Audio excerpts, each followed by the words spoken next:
বন্ধুরা, একবার চোখ বন্ধ করে ভাবুন তো, যদি এমন হতো যে এই পৃথিবী থেকে একদিন ভালোবাসা হারিয়ে যায়, মানুষ শুধু স্বার্থের জন্য বাঁচতে শুরু করে, তাহলে কি আবার রাধা ফিরে আসতেন?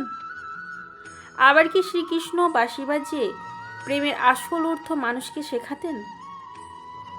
আজ আমি আপনাদের এমন এক রহস্যময় কাহিনী শোনাবো, যা শুধু প্রেমের গল্প নয়, এটি আত্মার বন্ধনের গল্প। এমন এক ভালোবাসার গল্প যা মৃত্যু, সময়, জন্ম সব কিছুকেই অতিক্রম করেছে।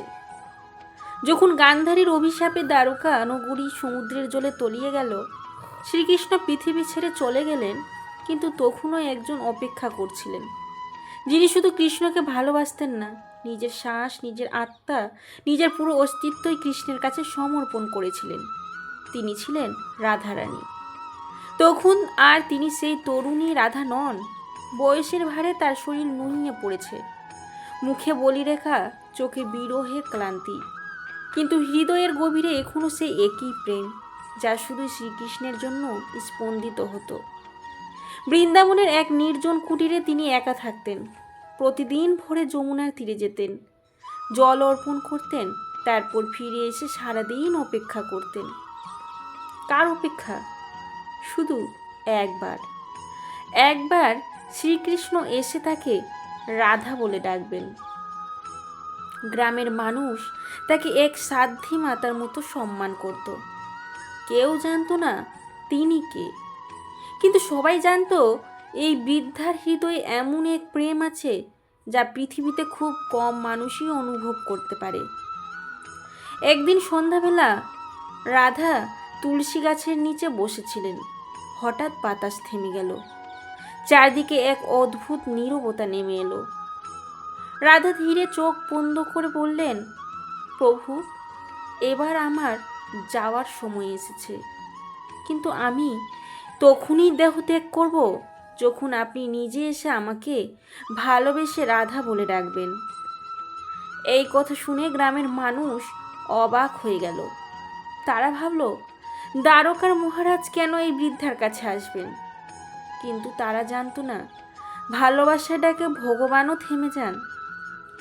অন্যদিকে দ্বারকায় বসে শ্রীকৃষ্ণ হঠাৎ এক অদ্ভুত ব্যথা অনুভব করলেন। তার চোখ ভিজে উঠল। তিনি চোখ বন্ধ করতেই শুনতে পেলেন, কৃষ্ণ। এ যেন রাধার ডাক। আর এক মুহূর্তও দেরি করলেন না শ্রীকৃষ্ণ। সব কিছু ছেড়ে তিনি বৃন্দাবনের সেই কুটিরের দিকে রওনা হলেন। যখন তিনি পৌঁছালেন, রাধা তখন তুলসী গাছের নিচে ধ্যানমগ্ন হয়ে বসে আছেন।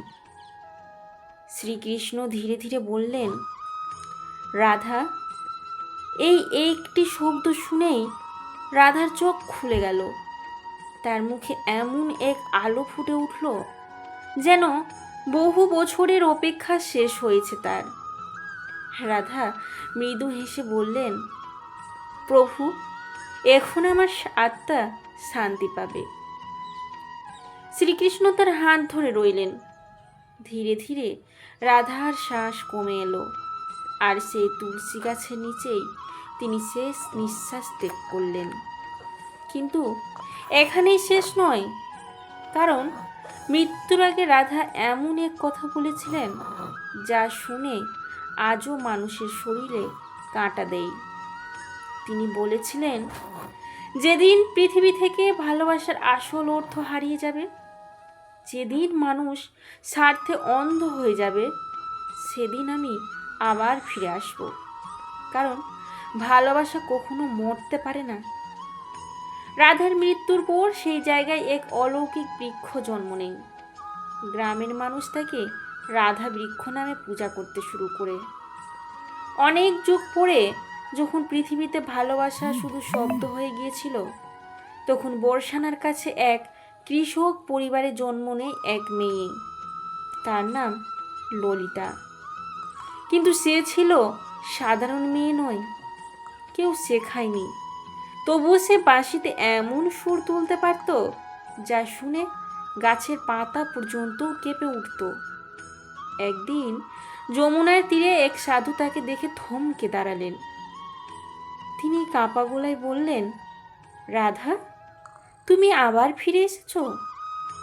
সেই দিন থেকেই ললিতার ভেতরে অদ্ভুত পরিবর্তন শুরু হলো। সে প্রায় স্বপ্নে এক শ্যামবর্ণ যুবককে দেখতে তিনি শুধু বাঁশি বাজাতেন। একদিন সেই সাধু তাকে বললেন, এই যুগে কৃষ্ণও জন্ম নিয়েছেন, কিন্তু এবার তিনি এক সন্ন্যাসী রূপে এসেছেন। তোমাকে তাকে খুঁজে বের করতে হবে। এরপর শুরু হলো ললিতার দীর্ঘ যাত্রা। গ্রাম থেকে গ্রাম, মন্দির থেকে মন্দির, সে শুধু একজনকেই খুঁজছিল।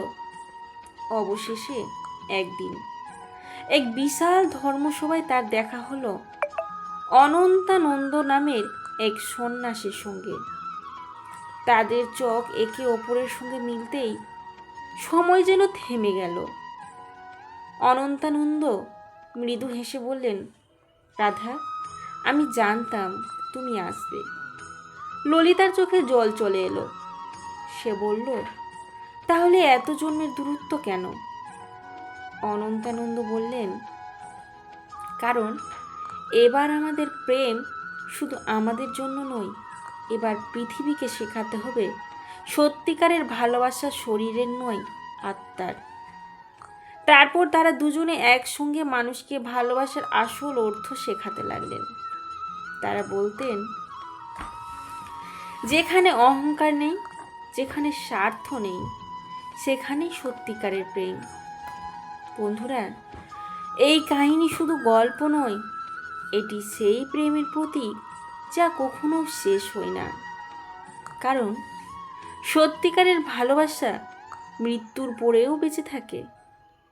যদি আপনাদের এই গল্পটি ভালো লেগে থাকে, তাহলে কমেন্টে ভক্তি ভরে লিখুন, জয় শ্রী রাধাকৃষ্ণ। আর ভিডিওটি ভালো লাগলে লাইক ও শেয়ার করতে ভুলবেন না। জয় শ্রীকৃষ্ণ, রাধে রাধে।